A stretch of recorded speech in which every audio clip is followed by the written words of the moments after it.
मूड़ापांडे police को बड़ी सफलता मिली है। नकली नोटों का कारोबार करने वाले अंतर्राज्यीय गिरोह का खुलासा किया है। पुलिस ने 5 आरोपियों को गिरफ्तार किया है।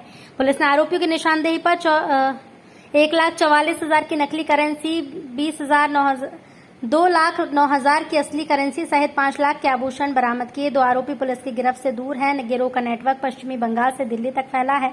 पश्चिम बंगाल के जिला मालदा के कालिया चौक निवासी इनामुल मियां उर्फ बंगाली उर्फ रिंकू लाकर देता था नकली नोट। एसएसपी पवन कुमार ने प्रेस वार्ता कर गिरोह का पर्दाफाश किया।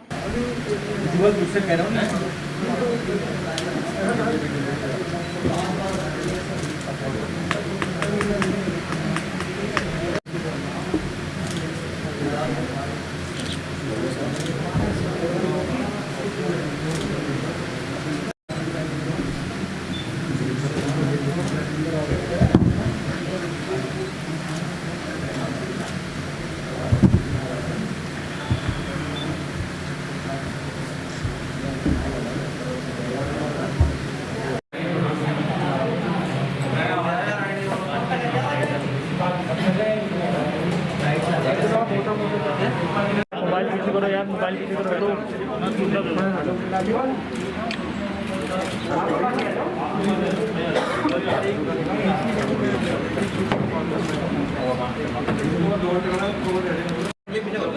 तो मट्टी दूर से बैठा हुआ तो लगा लेना।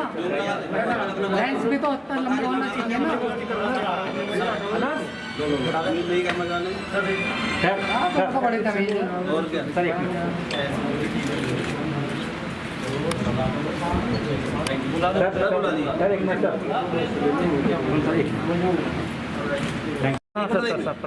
इनको 5 को जो इनको दूर केसेस का इनका बैच है, कितना बड़ा सर्कुलेशन है, ये अभी जानकारी होगी। कितने परसेंट में इनके पास में आता है, जैसे वहाँ से शुरू होता है मालवा से चलने के बाद में कैसे कैसे चढ़ेंगे, कितने परसेंट होता है। 19 जून को थाना मूड़ापांडे में 2 लड़के विनोद और संजय, जो कि साले बहनोई हैं, इन्होंने पेट्रोल पंप पे नकली नोट देके उसे तेल खरीदने की कोशिश की।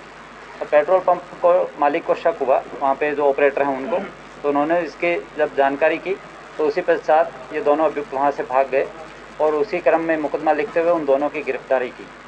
उनकी निशानदेही पर आगे एक ये गैंग है जिसके पूरे नेटवर्क के बारे में अभी आगे जानकारी की जा रही है, लेकिन एक हद तक इनकी सीरीज़ के बारे में पुलिस ने जानकारी की है और जिसमें 5 अभियुक्तों को गिरफ्तार किया है, जिसके मामले में मुकदमा थाना मूड़ापांडे में कल लिख के टोटल 5 व्यक्ति गिरफ्तार किए गए हैं।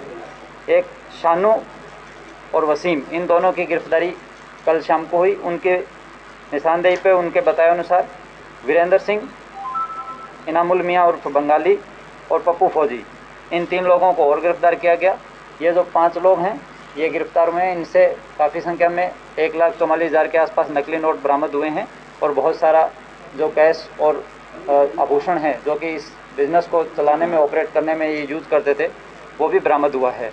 अभी इस नेटवर्क का जो लिंक है वो पश्चिम बंगाल मालदा से निकल के आ रहा है। इसमें जो अभियुक्त इनामुल मियां हैं, बंगाली और रिंकू, वो और वीरेंद्र, ये पहले तिहाड़ जेल में बंद रहे हैं। तिहाड़ जेल में इनकी दोस्ती हुई है। उसी दोस्ती के क्रम में इनामुल मियां ने अपना नेटवर्क यहाँ फैलाने के लिए वीरेंद्र को अपना एजेंट बनाया। वीरेंद्र की आगे जानकारी धीरे धीरे बढ़ती गई और उन्होंने ये नेटवर्क का अपना विस्तार किया। तो उस पूरी चैन को, पूरी श्रृंखला को पुलिस अभी उस पर लगी हुई है, आगे कार्रवाई करने में, उनको तलाशने में, ताकि इसके अंतिम छोर तक पहुंचा जाए। और ये पश्चिम बंगाल में नोट कहां से आते थे, कहां इनके छपते हैं, इसके बारे में आगे गहराई से इसकी छानबीन की जा रही है। कितना पैसा बरामद हुआ? और 1,44,000 के नकली नोट बरामद हुए। इनका नेटवर्क कहाँ है? अभी इसके बारे में डिटेल जानकारी करना बाकी है। पूछताछ हुई है जिसमें पता चला है कि बंगाल से लेकर दिल्ली तक इनका नेटवर्क है और दिल्ली के बाद आसपास के राज्यों में ये अपना नेटवर्क चलाते हैं, जिसमें पंजाब, हरियाणा और उत्तर प्रदेश, यहाँ तक की अभी तक बात आई है। इसके अलावा और कहाँ कहाँ है उसके बारे में पुख्ता जानकारी उपलब्ध करवाई जाएगी, जिसकी पूछताछ चल रही है। हाँ, इनके आपराधिक इतिहास हैं। पहले जो इनामुलियाँ हैं, जो मेन इसमें है, जो बंगाल से पैसे लेकर आते हैं, वो तिहाड़ जेल में बंद रहे हैं।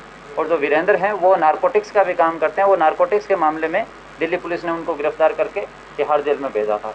तो जहाँ पे ये ऑलरेडी जेल में बंद थे और वहाँ से इनका ये आगे नेटवर्क शुरू हुआ है।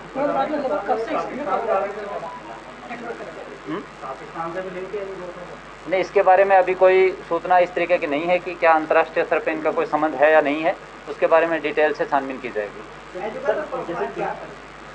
सर चुनाव आने वाले हैं, तो चुनाव में कहीं ना कहीं ऐसा तो नहीं है कि इनकी सरगर्मियाँ देखी जा रही हैं, चुनाव में कहीं पैसा देते हो, नकली नोट देते हो, ऐसा कुछ नहीं, अभी जिस मात्रा में ये जितनी बड़ी रकम बरामद हुई है और जिन जिन अभियुक्तों से संख्या बरामद हुई है, उससे ऐसा कोई प्रतीत नहीं हो रहा है कि चुनाव में कहीं नकली नोट का है। ये अपने जो नोट हैं, जैसे 10,000 के नोट इनको मिलते थे असली देके, इनको 12,000 के नकली नोट मिलते थे, जिससे अपना ये घरेलू कामकाज में और उसको आगे दूसरे लोगों को देने में, इस नेटवर्क को फैलाने में, जितना बड़ा नेटवर्क इनका बनेगा उतनी ही इनकी सर्कुलेशन बढ़ेगा। इसके लिए ये प्रयास है। सर आरोपियों का एजुकेशन प्रोफाइल क्या है?